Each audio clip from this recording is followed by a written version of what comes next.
Hey guys, what's up? It's Joe here. So I am at a top secret location. I want to do a test today. One of the first questions people ask when you get a Talon and think about putting 32s or bigger tires on it anyway, is what kind of difference is that going to make with the performance of my machine? So I'm hoping I can answer some of those questions today. First thing I'm going to do though is take some measurements, see what my current ground clearance is, see what my current height of my machine is at a couple different places. So we're gonna get that set up and do that in today's video. Before we get there, if you haven't already, don't forget to subscribe and definitely like and leave comments and whatnot. We love to interact with you guys in the comments down below. So with that said, let's jump into it.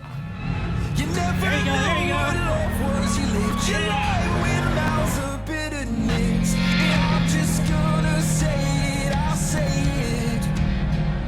I used to think that you were right in this, but maybe you were wrong. I'm just gonna say it, I'll say it. All right, so one of the first measurements I want to take, when I bought this, I saw one of these things in the shop with 32s already on it, and one thing that stood out to me is how high this back fender was with the 32s on. So I want to measure that back fender just for me, and if you're interested, cool. But from the ground on stock tires, it is 49 inches, 49 and a half inches to the top of your back fender there. So we'll see how tall it is after we get the 32s on. Next thing I want to measure, so Champ, come down here with me. I want to measure the ground clearance in the rear on stock. So our lowest point is the skid plates here, and it looks like it carries through just about all the way up. So our current ground clearance is 12 3/4. So I have it on normal suspension, not on the sport mode or anything else. So that's where it sits on stock. What did I say, 12 3/4 inches? Yep. Somewhere around there. That's in the rear. Let's go up and measure in the front and see where it is, or where it's at in the front. So in the front, I'm going to try to measure in the same spot. Well, we'll get right up here into the front actually. So it looks like the skid plate right here is probably the lowest point. Maybe an eighth of an inch lower, but we are at 12 1/4 in the front. So 12 1/4 in the front, and 12 3/4 on the rear.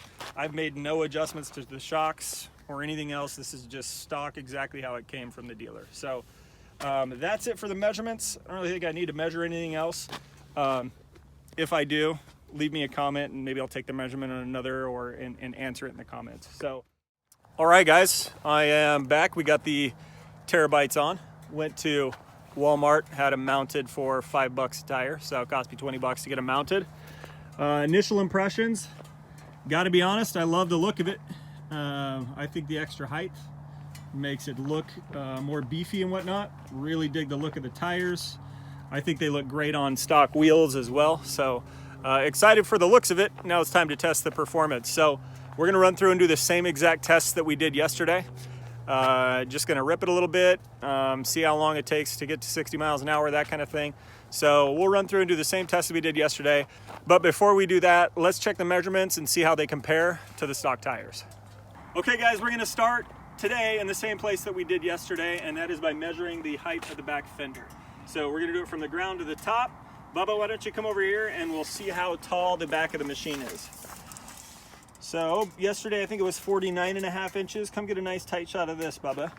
We're at 51 3/4 inches. So it took us up, an inch or 2 1/4 inches with the new tires. These Terrabites are 32-inch tires. Before we get the ground clearance, let's measure how tall these tires actually are when they're inflated to 15 PSI. So Bubba, come over here and let's get a picture of how tall these things are from the ground to the top. Now it looks to me, move it down Bubba, so you're straight out from the numbers. Here. So you're straight out from the numbers right there. It looks to me like our 32s are actually about 31 1/4 when we're at 15 PSI. So I imagine if we moved it up to 30 PSI, which we ain't gonna do that, they'd probably be about 32s, but at 15 PSI, they are 31 and 31 1/2, somewhere around there. Okay, Bubba, now come down here and let's check the measurement of the rear down here where we measured yesterday. So yesterday's measurement, I believe, was 12 3/4. If it is not, we'll put it on the books for what it was. And it is from 12 3/4 to 14 1/4. So we'll do the math on that. And when I get home, I'm going to take a measurement as well on level asphalt just to see what my actual clearance is on asphalt. We're on dirt here, it's not perfectly even. So let's go check the front though.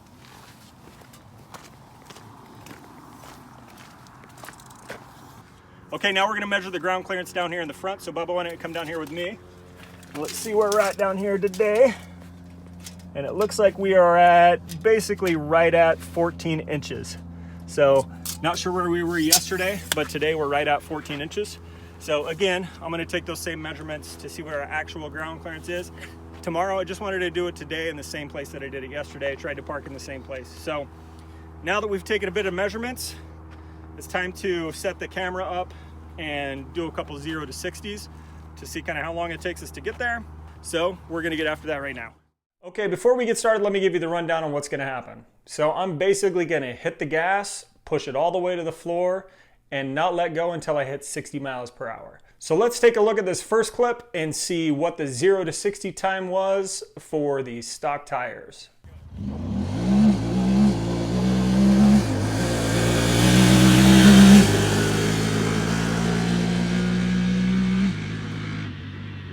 Sounds awesome. All right, so a 0 to 60 time of 9.56 seconds. Honestly, that's about what I was expecting. So let's see what it's like in two-wheel drive with 32-inch tires.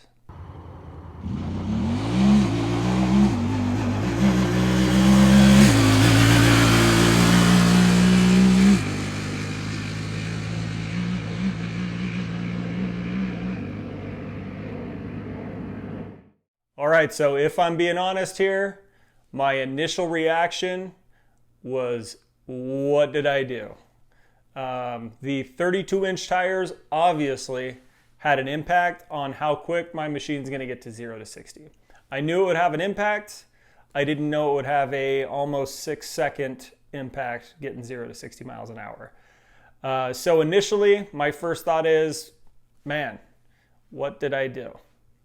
So let's take a look at what it looks like in four-wheel drive and see if it's any different.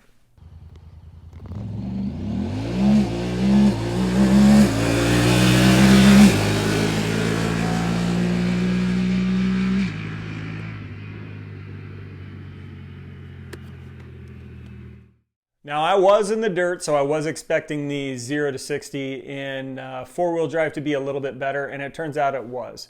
So in four-wheel drive on the stock tires, I ended up doing a 0 to 60 time of 9.43 seconds. So just a little bit better than I had done in two-wheel drive. So let's take a look at if it made a difference in four-wheel drive.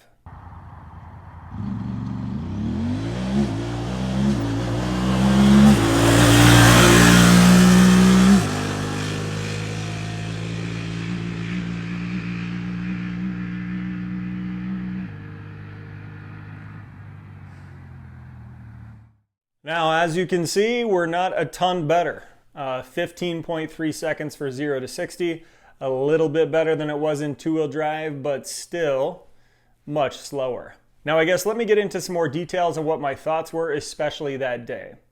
So I felt from the start when I put the 32s on, when I hit the gas, when I hit the throttle, I instantly could tell that there was a little bit of a difference. In first and second gear, it wasn't super noticeable, if I'm being honest. Third gear, it got a little bit more noticeable. Fourth, fifth, and sixth gear, it was all noticeable, especially fifth. In two-wheel drive, I think if you rewind and listen to the video again, I barely got to sixth gear. And then the same was pretty much true in four-wheel drive as well. I just barely even got to sixth gear. It just doesn't have the high-end torque necessary to get those 32s going to where they need to be. So after my first day, after the initial ride, I guess, these initial tests, honestly, I was was feeling a little bit of regret, not quite sure I made the right decision. So after the straight line test, I took it over to a little section in the area, I'll call it a test area that I ride near here, to see how it handled, to see if these 32s made any kind of difference in how it handled. Now before I move on to handling, I want to mention one thing that I feel like I probably missed. And that was on both tests, both with the stock tires and with the 32s, I left the transmission in standard automatic mode. The Talon has a sport mode of the transmission which hangs onto the gears a little bit longer and lets the RPMs get a little bit higher before it shifts into the next gear. I feel like if I would have done the test with the transmission in sport mode, especially with the 32s on, I probably would have got a little better result. With that said, let's move on to handling. As far as handling goes, I spent some time both before and after in this little test track area I have near my house. Basically, it's a big bowl, for lack of a better term, that has a bunch of berms on it, a bunch of turns in it, and tight corners. And I spent a ton of time just doing multiple laps and seeing how the machine felt. I have to say, after putting the tires on, I did not feel any more tippy after putting them on than I did before I put them on. The 2 inches didn't make that big of a difference. Both I felt tight and stable in the corners. Both I felt like in the normal and in the sport mode. As far as the suspension goes, I felt like I could still hit the corners as fast as I wanted to.